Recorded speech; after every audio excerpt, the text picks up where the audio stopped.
What's up, ladies and gentlemen? We're at SHOT Show 2025 out here in Las Vegas, Nevada, with another episode of Team GLOCK University. We wanted to use this opportunity to bring the team members onto the channel and learn more about them, what their goals are for the year, what skills they want to tackle, what pistols they're going to be competing with, and just get some more information about them. So, Ashley, you've been on the team for a long time. So, what really got you into shooting? Me and my dad actually got into the shooting sports together kind of around the same time.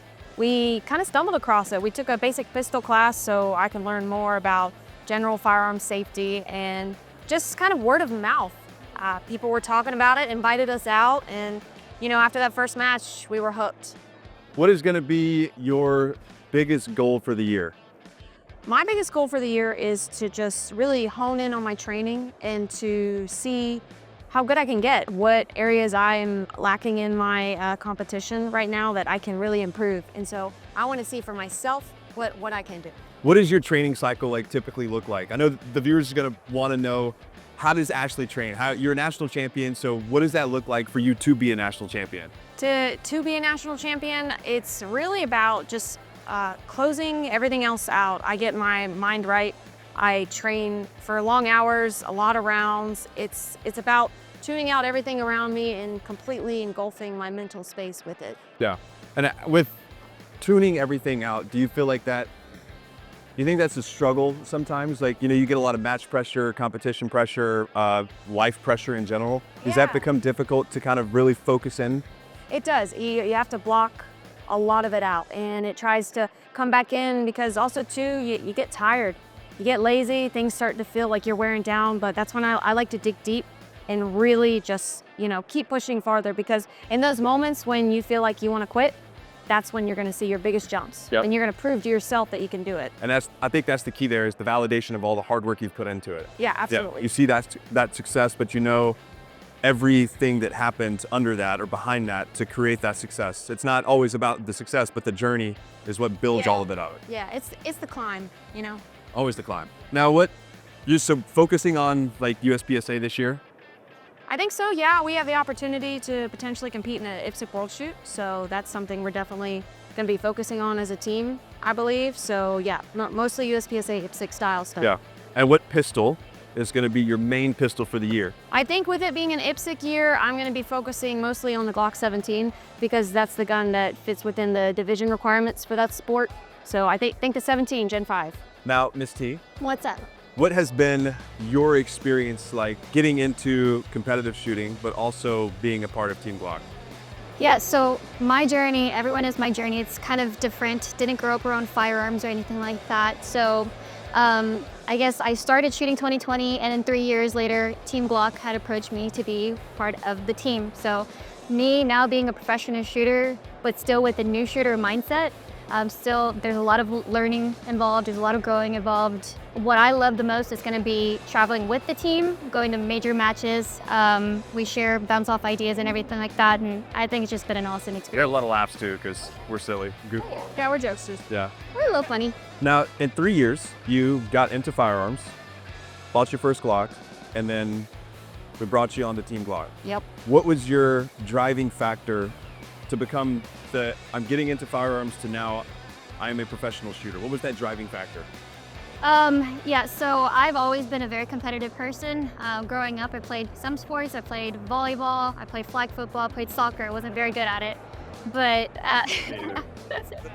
yeah, I wanted to do something that was very involved. Like I want to do a lot more dynamic moving and shooting, and I wanted to race against the clock. I wanted to race against other people, but mostly it's always going to be a battle within yourself too. So just, I guess, the constant improvement that I wanted to find for myself. Yeah, and I personally love racing people. Yeah. With shooting, whether it be tactical games or USPSA, I want to race somebody. Like even with training partners on the range. That's why I find that having partners on the range to train with is always extremely beneficial, because now I'm motivated by them. I want to race them.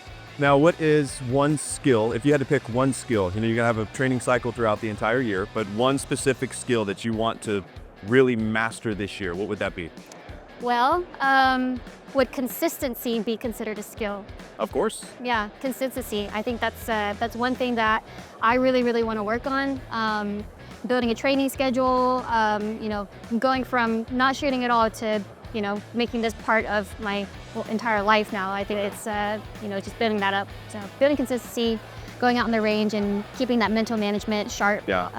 So that's part 8. Consistency is key because, everything we do in shooting, it's got to be repeatable. It's got to be consistent. Yeah. We have to be able to perform on demand. And with the competitive side of it, you only get one chance.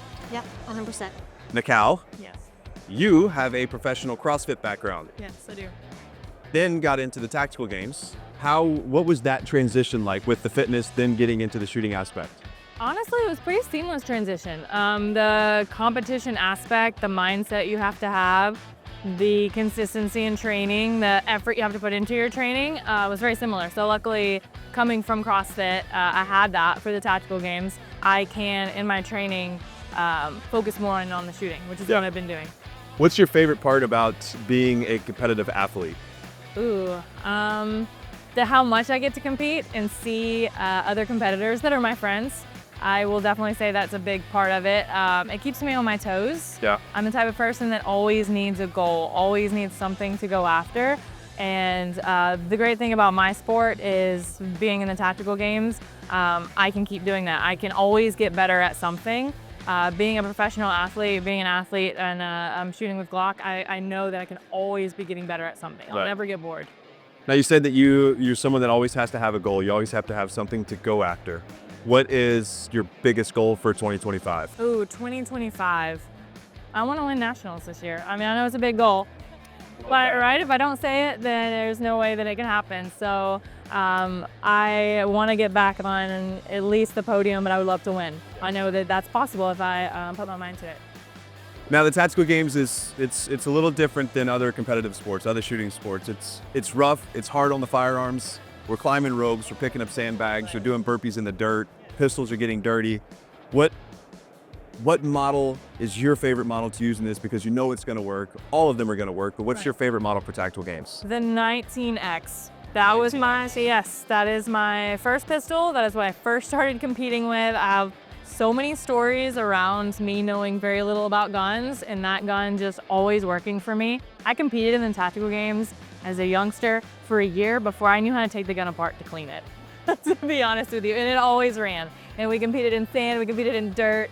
So the 19X, and that's what I've gone back to for this past season as I finished up with that gun. I love it. It's gonna work. And as much as we do, as hard as we are on the guns, that's been my go-to. Yeah, we're the most reliable pistol, and we always have the confidence in that reliability. And in the tactical games, or even in USPSA, we're always in the elements. We're in the rain, we're in the dirt, we're in the mud, Yes. and the confidence to know that it's always going to work and provide the success that you're looking for on the range. It's perfect for my sport. It's absolutely the perfect gun for the tactical games. Question for all of us: what kind of content do you guys want to have the viewers see with Team GLOCK University? Oh, I think drills. Drills, okay. Yeah.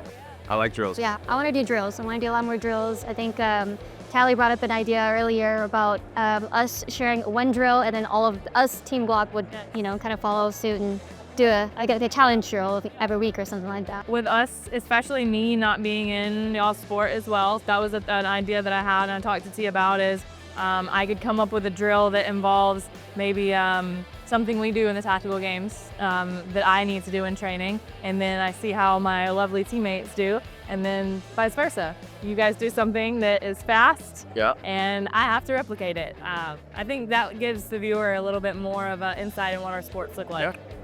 Well, that's the purpose of the channel. Do drills, train, deep dive into how-tos, and create the fundamentals. So I can say that I'm extremely excited for what we are going to do this year as a team. I'm excited for the girls and the whole team to be successful and watch them grow and succeed. So we're going to have a lot of content this year. We're really excited about it. So please make sure you guys stay tuned. As always, thank you all for watching Team GLOCK University, and we'll see you next time.